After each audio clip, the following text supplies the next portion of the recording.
대한민국의 29번째 신약으로 각광받았던 골관절염 치료제 인보사를 개발한 코오롱 티슈진에 대해 한국거래소가 상장 폐지 결정을 내렸습니다. 중요 사항을 허위로 기재했다는 것이 인정된 건데 최종 상장 폐지 여부는 코스닥 시장위원회에서 확정이 됩니다. 심각한 부작용으로 건강을 위협받게 된 환자들에 이어서 투자자들의 막대한 피해가 예상됩니다. 정혁진 변호사님과 함께 자세히 알아보겠습니다. 어서 오십시오, 변호사님. 네, 안녕하십니까. 자, 결국 상장 폐지가 결정됐습니다. 어느 정도 예상은 됐었어요. 원래 거래 정지가 돼 있었기 때문에요. 네, 5월 28일 날 식약처에서 문제가 확인이 되고 그날 이제 거래소에서 거래 정지를 시켰거든요. 그래서 거래 정지 기간 동안에 이것저것 그 대상 여부를 확인을 해라 그랬는데 이게 코오롱 인보 그 티슈진 측에서 당연히 그 기간 동안에 여러 가지 자료를 제출했을 텐데 그럼에도 불구하고 문제가 있다. 왜냐하면 코스닥 시장 상장 규정이 있어요. 거기에 이제 상장 폐지 관련된 규정이 있는데 그 내용이 어떤 내용이냐면 상장과 관련해서 제출한 서류의 내용 중에 중요한 사항을 허위 기재 중요한 사항 허위 기재 또는 누락을 갖다가 했고 그 내용이 투자자 보호를 위해서 중요하다고 판단되는 경우에는 이런 때에는 상장 폐지를 해야 된다. 이런 규정이 있거든요. 이 규정에 따라서 이제 기업심사위원회에서 그 어제 그 상장 폐지 그 결정을 갖다가 내린 거고요. 근데 이게 확정적이고 종국적인 결정은 아니고 이후에 코스닥 시장위원회라고 있습니다. 이 코스닥 시장위원회에서 일단 거래소 내부적으로는 최종적인 결정을 내릴 거고 만약에 거기에 대해서 이의 신청을 갖다가 하면 다시 그 이의 신청 여부를 받아들이고 거기에 대해서도 또 그 코오롱 티슈진 측에서 이의를 제기하면 소송까지 갈 수가 있습니다. 그러니까 지금 현재 증권거래소에서 한국거래소에서 어제 내린 결정은 1심이라고 봐야 되겠네요. 그렇죠. 아직까지 2심, 3심이 남아있다. 시간은 좀 꽤 걸릴 것이다. 라는 거죠. 자, 아까 말씀하신 것 중에 왜 상장 폐지를 결정했느냐에서 중요한 사안을 허위 기재했다 또는 누락했다. 여기서는 허위 기재라고 명시를 했단 말이죠. 그렇죠. 중요 사항이라는 게 뭐였습니까? 그러니까 일단은 좀 그 정리를 갖다가 해보면 2016년도에 코오롱 티슈젠에서 그 인보사 관련해서 허가를 신청을 갖다가 했고요. 그다음에 2017년 3월 달에 그럼에도 불구하고 론자라고 하는 회사가 있어요. 이 론자라고 하는 회사가 어떤 회사냐면은 이 제품을 위탁해서 생산하는 그러한 업체인데 이 론자가 문제가 있다라는 걸 발견을 갖다가 하고 미국에 있는 거죠, 이게. 맞습니다. 그 티슈젠한테 이야기를 했는데 그럼에도 불구하고 티슈젠이 이 부분을 속인 거죠. 그래서 그 같은 해 2017년 7월 달에 허가를 갖다 일단 받아냈어요. 식약처로부터. 그리고 나서 11월 6일 날 이제 IPO, 이제 기업 공개해가지고 상장이 됐던 거죠. 그런데 지금에 와서 보니까 이게 어떤 부분이 그 크게 두 가지를 문제를 삼았는데 첫 번째는 2015년도에 미국의 FDA에서 인보사 임상 3상 그 시험을 중단하겠다라고 하는 그런 결정을 내렸는데 이 부분을 갖다 숨겼고요. 그다음에 더 중요한 건 뭐였냐면 이게 결국은 이제 관절염 치료하는 그 주사제거든요. 근데 다들 상식적으로 아시다시피 관절염을 갖다가 무릎 관절 같은 것들을 치료하기 위해서는 수술밖에 대안이 없다고 그랬고 왜냐하면 연골 재생이 안 맞습니다. 되니까. 그리고 그 수술이 뼈를 깎는 아픔이 있다라고 했어요. 근데 이 획기적인 그 약제인데 이건 연골 주사를 갖다 한다는 거죠. 그렇죠. 성분이 연골이라고 하는 건데 실질적으로는 이게 연골 세포가 아니고 신장 세포이고 이 신장 세포는 오히려 염증을 불러일으킬 수 있는 그런 부작용까지 가지고 있는 것이다. 종양도 유발할 수 있다 이렇게 돼 있었어요. 맞습니다. 그래서 더 위험하다라는 거였는데 아까 말씀하신 것 중에서 미국에 있는 생산 대행 업체가 2017년 3월 달에 이거는 연골 세포가 아니고 신장 세포입니다라고 티슈진에 통보를 했는데 그럼에도 불구하고 알고 있음에도 불구하고 그 3월 달 말고 7월 달이었나요? 7월 달에 상장할 때 심사 서류를 낼 때는 연골 세포라고.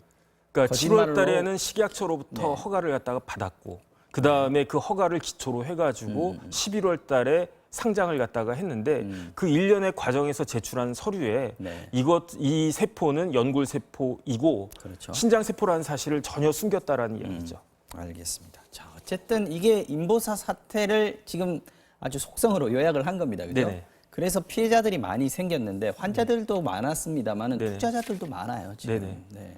지금 환자는 한 3,700명 정도 된다고 했고요. 그다음에 그 약제가 굉장히 비쌌습니다. 그래서 이 환자들을 나중에 그 테이크케어 하는 것만 해도 한 800억 정도 비용이 든다라고 했는데 이후에요? 네네. 그런데 지금 투자자가 얼마나 되냐면 5만 9천 명이 넘어요. 개인 투자자라는 개인 얘기하는 투자자가 거죠? 6만 명 가까이 되고 그다음에 이게 5월 28일 날 거래 정지가 됐는데 이미 됐죠. 예, 그 거래 정지했을 당시의 종가가 8,000원이었거든요.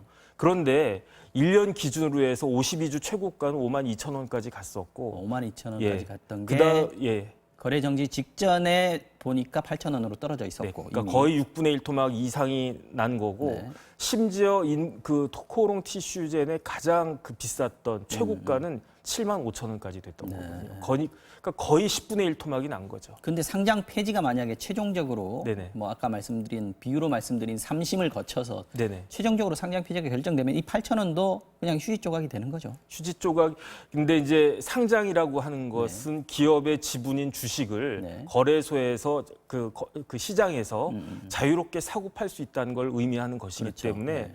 상장 폐지가 됐다고 해서 그 지분 자체가 없어지는 건 아닌데 그러면 안 되겠죠. 근데. 그런데 현실적으로 내가 이 주식을 현금화 시킬 수 있는 방법이 없어지는 거죠. 그렇죠. 그다음에 더 중요한 건 뭐냐면은 이 코스닥 시장위원회 같은 데에서 상장 폐지를 했다라고 하는 것은 네. 이 기업이 더 이상 지속할 수 있는 가능성이 없다라고 객관적으로 판단을 한 거거든요. 그렇기 때문에 만약에 뭐 극단적으로 이야기하면 코오롱 그룹에서 뭐 코오롱 다른 계열사 주주들의 의견을 갖다가 무시하고 모든 역량을 코오롱 티슈젠에다가 뭐 몇 조를 갖다 투자를 한다. 그다음에 인보사가 아니고 코오롱 티슈젠에서 지금 판매하는 제품은 인보사 외에 네. 뭐가 있냐면 화장품 같은 거 있거든요. 있군요. 네. 그러니까 그런 화장품을 갖다가 엄청나게 그걸로 키운다. 기업을 굴릴 수는 있다라는 걸 또 보여주면 그렇죠. 그러면은 모르겠는데 최종적으로 상장 폐지가 번복이 될 수도 있는 그럴 수도 건가요? 있는데 그럴 가능성은 현실적으로 없는 거고 그다음에 더 화가 좀 나는 것은 이 코오롱 티슈젠이라고 하는 회사가 네. 원래 이제 상장이 되려면 이 회사가 이익이 많이 나고 있고 매출도 안정적이다라고 하는 객관적인 지표가 있어야 되는데 그렇죠. 코오롱 티슈젠은 외국 회사거든요.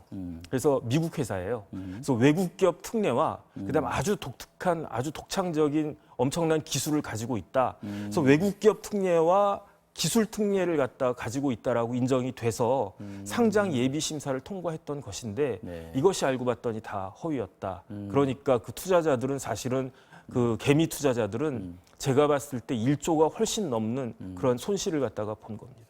그러면 지금 현재 들고 있는 거를 바로 던질 수도 없는 거죠. 일단은 장외에서는 거래할 수가 있어요. 장외에서는 거래할 수가 있는데 근데 그걸 누가 삽니까? 안 사죠. 네. 그러니까 제대로 정신 있는 사람이라면 살 수가 없겠죠. 그렇군요. 지금 시가총액이 네네. 4,900억 원 가까이 된다고 그러지 않습니까? 맞습니다. 네네. 그러면 이게 아까 말씀하신 네네. 그 5월 달에 종가 네네. 8,000원을 기준으로 해서 4,900억 원이면 그렇습니다. 아까 올라갔을 때 5만 2천 원까지 올라갔었고 7만 5천 원이 최고가라고 말씀하지 않았습니까? 그 5만 원 기준으로 해서 제가 계산을 해보니까 3조가 넘었어요.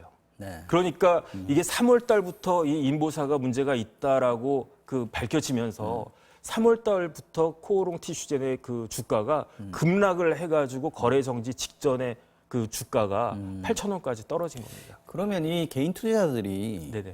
그냥 앉아서 지금 어쨌든 이거는 회사가 거짓말로 상장을 해서 거짓말로 판매를 해서 일어난 일이지 않습니까? 네네. 상장 폐지까지. 네네. 명백하게 회사 측에 잘못이 있다면 네. 개인 투자자들이 이걸 보전받을 수 있는, 배상받을 수 있는 방법은 없습니까? 그래서 회사를 상대로 해서 소송을 제기하고 그 특별한 이유가 없는 이상 뭐 손해 금액은 좀 차이가 있겠지만 승소할 수 있는 충분한 가능성은 있다라고 판단은 되는데 네. 문제는 뭐냐면 코오롱 티슈젠이라고 하는 회사가 실질적으로 껍데기일 것이라는 거죠. 이제는. 네네, 이제는. 그래서 뭐 특별한 뭐 기술이 사실은 제일 큰 가치일 텐데 그 기술이 인정이 안 되는 거고 그다음에 인보사 이 그 약품이 그 허가가 취소가 됐거든요. 네. 더 이상 이거를 시판할 수도 없어요.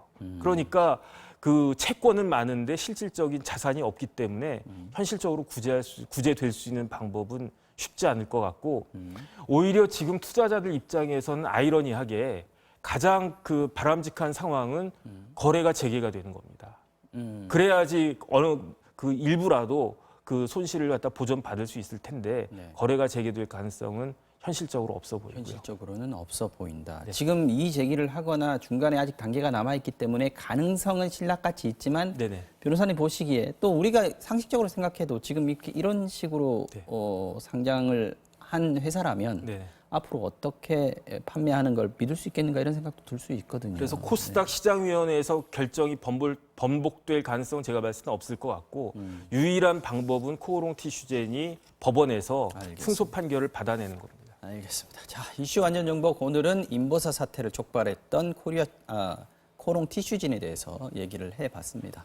정익진 변호사였고요. 감사드립니다. 네. 네.